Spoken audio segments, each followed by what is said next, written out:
Hi friends, ఈరోజు వీడియోలో ఘాటైన మిరియాల రసం ఎలా చేసుకోవాలి వీడియోలో చూద్దాం. ఎప్పుడైనా జలుబు, దగ్గు, గొంతు నొప్పి అలాంటివి ఉన్నప్పుడు ఈ రసం పెట్టుకొని వేడి వేడి అన్నంలో కానీ వేసుకొని తిన్నామంటే వెంటనే తగ్గుతుందండి. ఇప్పుడు దీని తయారీ విధానం చూద్దాం. దీనికోసం ఫస్ట్ చింతపండు తీసుకోవాలి, సాల్ట్ వేసుకోవాలి, కల్లుప్పైనా వేసుకోవచ్చు. ఇప్పుడు ఇందులో వాటర్ పోసి ఇది కొంతసేపు నానబెట్టుకోవాలి చింతపండు. ఇప్పుడు జీలకర్ర, మిరియాలు, వెల్లుల్లి, ఎండుమిర్చి, కొద్దిగా కందిపప్పు, ఆకుదబ్బ, టమాటా తీసుకున్నాను.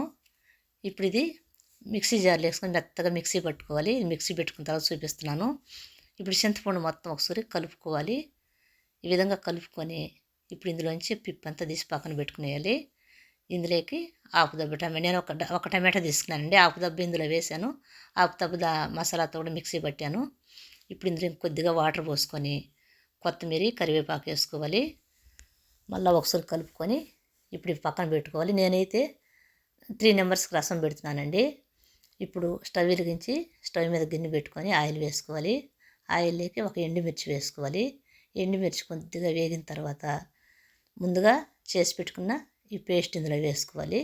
ఇది కొంచెం బాగా వేయించుకోవాలి. ఇందులో కొత్తిమీర కూడా వేసి ఇది మొత్తం బాగా వేగిపోవాలి. ఇందులో కొద్దిగా పసుపు కూడా వేసుకోవాలి. ఇప్పుడు ఇంగు వేసుకోవాలి.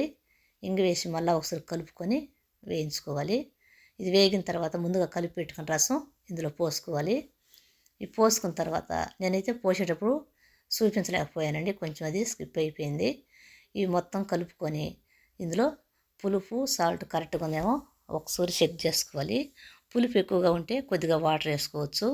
నేనైతే కరెక్ట్గానే వాటర్ పోసానండి, పులుపు తగ్గట్టే. చూడండి, ఇవి ఈ విధంగా తెరిలాయంటే మనకి రసం రెడీ అయిపోయినట్టు. చూశారు కదా రసం చేసుకోవడం ఎంత ఈజీనో. ఈ వీడియో కనుక మీకు నచ్చినట్లయితే లైక్ చేయండి, షేర్ చేయండి అండ్ సబ్స్క్రైబ్ చేయండి.